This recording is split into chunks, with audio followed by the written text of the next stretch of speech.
नमस्कार विद्यार्थियों, स्वागत है आप सभी का आपके अपने यूट्यूब प्लेटफॉर्म उदय एजुकेशन और सक्सेस पेपर में।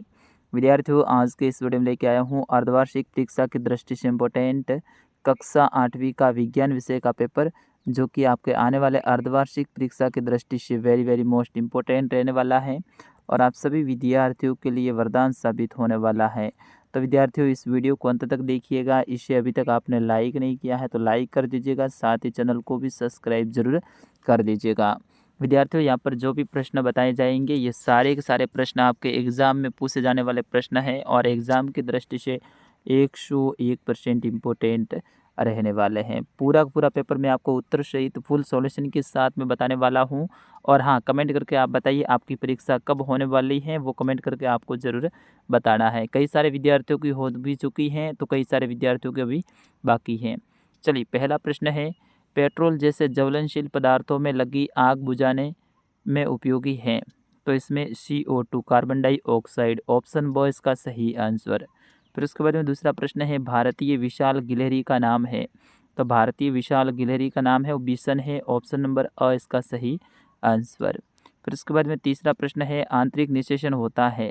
तो आंतरिक निषेचन है मादा के शरीर में होता है, ऑप्शन अ इसका सही आंसर। फिर उसके बाद में चौथा प्रश्न वेरी मोस्ट इम्पोर्टेंट, सबसे बड़ा अंडा जिस जीव का होता है वह है मेंढक, मानव, मुर्गी, चतुर्मुर्ग। तो विद्यार्थियों, सबसे बड़ा जो अंडा होता है वो चतुर्मुर्ग का होता है, ऑप्शन द इसका सही आंसर। फिर उसके बाद में अगला प्रश्न है, निम्न में से अंतःस्रावी ग्रंथि हैं थायराइड, अग्नाशय, एड्रिनल, उपयुक्त सभी। तो विद्यार्थियों, इसका सही आंसर होगा ऑप्शन द उपयुक्त सभी। फिर उसके बाद में अगला प्रश्न, स्नेहक द्वारा घर्षण का मान बढ़ जाता है, कम हो जाता है, अप्रभावित रहता है या फिर उक्त में से कोई नहीं। तो स्नेहक द्वारा घर्षण का मान कम हो जाता है, ऑप्शन ब इसका सही आंसर। सातवां प्रश्न है, आवृत्ति को किस से मापा जाता है। आवृत्ति को किससे मापा जाता है, सेकेंड, हर्ज, आयाम, दोलन। तो हर्ज से मापा जाता है, ऑप्शन ब इसका सही आंसर। फिर इसके बाद में अगला प्रश्न है, विद्युत का सुचालक है। सुचालक का मतलब है जिसके अंदर से विद्युत को वो जाने देता है। लकड़ी बिल्कुल नहीं है, प्लास्टिक ये भी नहीं है, लेकिन लोहा है वो विद्युत का सुचालक है। लोहे के एक सिरे पे करंट लगता है तो दूसरे सिरे तक जाता है, इसलिए ऑप्शन स इसका सही आंसर होगा, लोहा। फिर उसके बाद में नवा प्रश्न, मिट्टी में पोषक स्तर को बनाए रखने के लिए मिलाया जाता है बीज, खाद, कीटनाशी या जल। तो मिट्टी के अंदर पोषक स्तर का मतलब है ताकत को बढ़ाने के लिए, तो वो क्या डालते हैं अपन, खाद डालते हैं। तो ऑप्शन ब इसका सही आंसर रहेगा, खाद।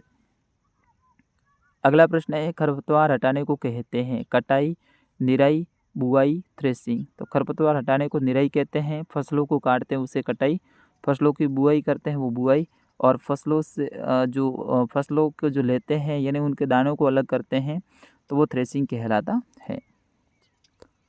फिर उसके बाद में अगला प्रश्न है, प्रश्न संख्या 11, रिक्त स्थान की पूर्ति कीजिए।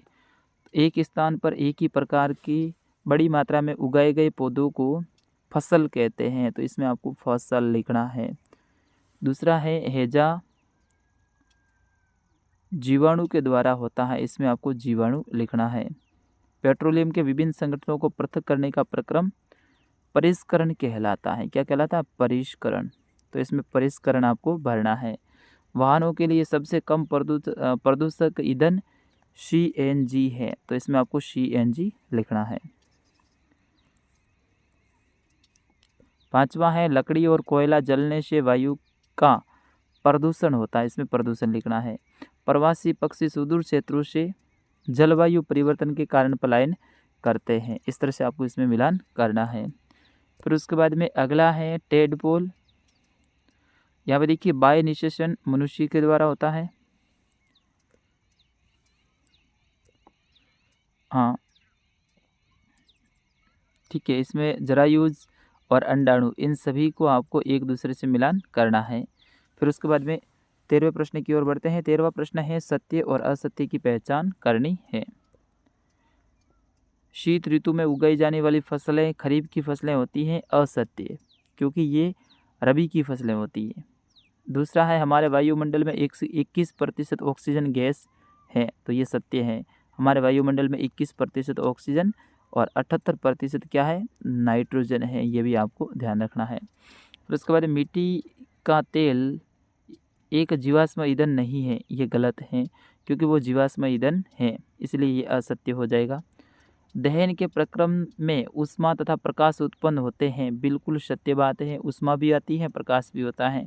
अमीबा मुकुलन द्वारा जनन करता है, ये भी सत्य है। फिर उसके बाद में प्रश्न संख्या 14 से 18 तक प्रत्येक प्रश्न 1 अंक का रहेगा।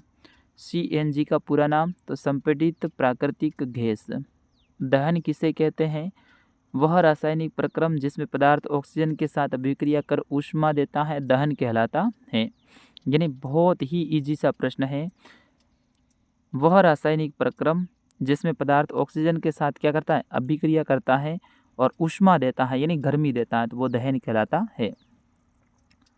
अगला है कायांतरण किसे कहते हैं? उदाहरण दीजिए। तो कायांतरण लार्वा के कुछ विशेष परिवर्तनों द्वारा वयस्क जंतु में बदलने की प्रक्रिया कायांतरण कहलाती है। फिर उसके बाद में पुरुष हार्मोन का नाम लिखना आपको। तो पुरुष हार्मोन टेस्टोस्टेरोन। क्या है? टेस्टोस्टेरोन। वेरी इम्पोर्टेंट ये प्रश्न है। टेस्टोस्टेरोन है, ये पुरुष हार्मोन है, और एस्ट्रोजन है वो कौन सा है? मादा हार्मोन है। ये भी आप ध्यान रखना। दाब किसे कहते हैं? तो किसी पृष्ठ के प्रति एकांक क्षेत्रफल पर लगने वाले बल को दाब कहते हैं। अब प्रश्न 19 से 23, प्रत्येक प्रश्न 3 अंक का। खरपतवार क्या है? हम उसका नियंत्रण कैसे कर सकते हैं? तो खरपतवार वे अवांछनीय पौधे या जंगली पौधे जो खेत में बोई गई फसल के साथ अपने आप उग जाते हैं, खरपतवार कहलाते हैं। खरपतवार नियंत्रण के लिए खेत की निराई करते हैं। इस क्रिया में ऐसे पौधों को खेत से हटा देते हैं। खरपतवार हटाने के लिए विभिन्न विधियां काम में लेते हैं। ये सभी विधियों आप लिख सकते हैं। 20वां प्रश्न है सूक्ष्म जीव के मुख्य वर्ग कौन कौन से हैं? तो जीवाणु, कवक, प्रोटोजोआ और कुछ शैवाल। जीवाणु, कवक, प्रोटोजोआ और शैवाल, ये आपको बताना है। फिर उसके बाद में 21वां प्रश्न है अमीबा का एक साफ व स्वच्छ चित्र बनाइए। तो अमीबा का चित्र इस तरह से बनाया जाता है विद्यार्थियों, अथवा ऑप्शन मिल जाएगा मोमबत्ती की ज्वाला का चित्र बनाइए। तो मोमबत्ती की ज्वाला का चित्र भी ऐसे आपको बनाना है। 22वां प्रश्न है रेड डाटा पुस्तक क्या है? Very most important. तो रेड डाटा पुस्तक वह पुस्तक है जिसमें सभी संकटापन्न स्पीसीज का रिकॉर्ड रखा जाता है। पौधे, जंतुओं व अन्य स्पीसीज के लिए अलग अलग रेड डाटा पुस्तकें होती हैं। कायांतरण किसे कहते हैं? उदाहरण दीजिए। तो ये दोबारा से प्रश्न आ गया। 24वां प्रश्न है वर्णन कीजिए घर्षण किस प्रकार शत्रु और मित्र दोनों है, स्पष्ट करना है। ठीक है ना। ये वेरी मोस्ट इम्पोर्टेंट प्रश्न है, इसको आप पढ़ना शायद स्क्रीनशॉट ले लीजिए, आपको खुद को याद करना है। तो विद्यार्थियों इस तरह से आपके ये पूरे के पूरे प्रश्न आने वाले हैं। कक्षा 8 का ये आपके विज्ञान विषय का पेपर था, जो कि मैंने पूरा उत्तर सहित आपको बता दिया है।